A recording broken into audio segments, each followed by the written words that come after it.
दोस्तों, हमारे देश में सब्जियों की दुकानों की तरह रोजाना मोबाइल की शॉप खुलती हैं और बंद हो जाती हैं। आज हमारे देश में 40 करोड़ से भी ज़्यादा मोबाइल यूज़र्स हैं और आने वाले वक्त में ये आंकड़ा और ज़्यादा बढ़ने वाला है।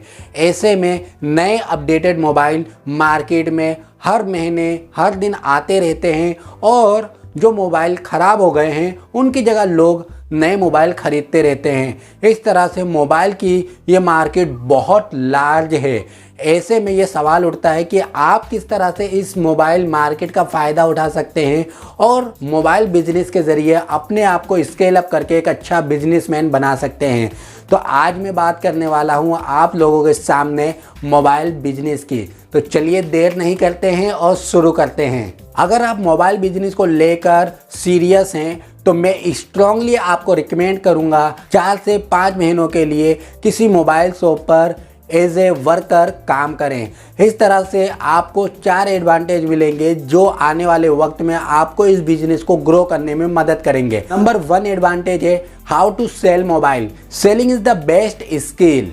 मोबाइल को किस तरह से बताना है, मोबाइल को किस तरह से शो ऑफ करना है, किस तरह से उसकी स्पेसिफिकेशन बतानी है, किस तरह से लोगों को अट्रैक्ट करना है, मोबाइल के एडवांटेज और डिसएडवांटेज बताने हैं और आपके पास जो मोबाइल है उस मोबाइल को किस तरह से लोगों तक पहुंचाकर उसको सेल करना है, ये आइडिया आपको मोबाइल शॉप पर आसानी से आ जाएगा। इस तरह से जब आप दुकान खोलेंगे तो ईजीली आप मोबाइल बेच पाएंगे। Number 2, from way to buy accessories.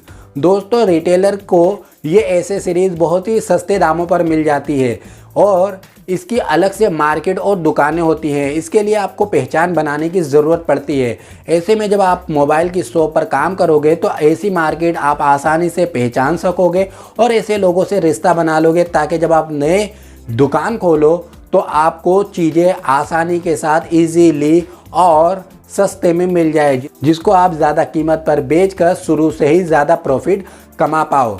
Number 3, mobile की डीलरशिप कैसे लें, किससे लें और इसमें कितना खर्चा आता है। दोस्तों, आप देखते होंगे कि रास्ते पे चलते हुए अलग अलग मोबाइल की दुकानें दिखती हैं। अलग अलग कंपनियों की ब्रांडिंग भी आपको उन दुकानों पर मिलती है। ये ब्रांडिंग आपको डीलरशिप लेने के बाद मिलती है। इसके लिए 50,000 से लाख रुपए तक आपको कंपनी को देना होता है और उसके बाद आपको ये डीलरशिप मिलती है। इस तरह से आपको पता चल जाएगा कि कौन सी डीलरशिप में ज़्यादा फ़ायदा है और किस में कम है। सही ब्रांड को चुन पाओगे और उसको स्ट्रांगली रिकमेंड करके एक अच्छा प्रॉफिटेबल बिजनेस खड़ा कर पाओगे। नंबर 4 और सबसे इम्पोर्टेंट चीज़ है कि किन इलाकों में कौन से मोबाइल बिक रहे हैं और उनकी डिमांड कैसी है और आने वाले वक्त में उनकी डिमांड कैसे बढ़ेगी और कितनी जा सकती है।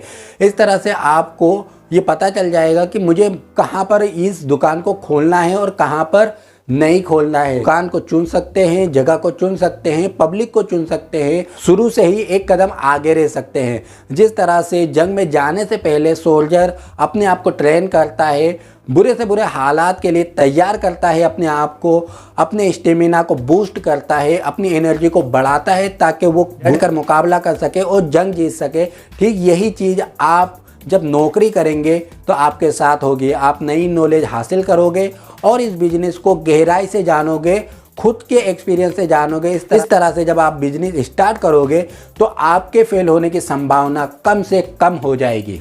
नंबर 2, आपको जगह ऐसी जगह लेनी है जहां पर पब्लिक का आना जाना बहुत ज़्यादा हो। इस तरह से जितनी ज़्यादा भीड़ वाले इलाके में आप दुकान लोगे उतने ही ज़्यादा लोग आपकी दुकान के पास से गुजरेंगे, उतने ही ज़्यादा आपका सेल होने का इम्कान बढ़ जाएगा। इस तरह से ज़्यादा भीड़ यानी ज़्यादा प्रॉफिट आपके लिए होगा। इसके साथ साथ आपको कुछ और बातें ध्यान में रखनी चाहिए, जैसे कि डेकोरेशन बहुत अच्छा होना चाहिए। कहते हैं ना, दिखेगा वही बिकेगा।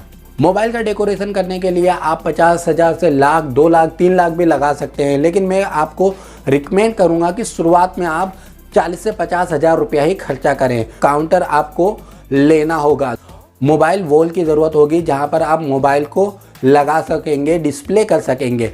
तीसरी चीज़ जो इम्पोर्टेंट है वो है लैपटॉप और प्रिंटर, क्योंकि सॉफ्टवेयर लगाने के लिए, बिल बनाने के लिए या रिचार्ज करने के लिए आपके पास लैपटॉप होना चाहिए। चेयर, एलईडी डेकोरेशन लाइट होनी चाहिए जिससे कि आपकी दुकान जगमगाती रहे, हमेशा रोशन दिखती रहे।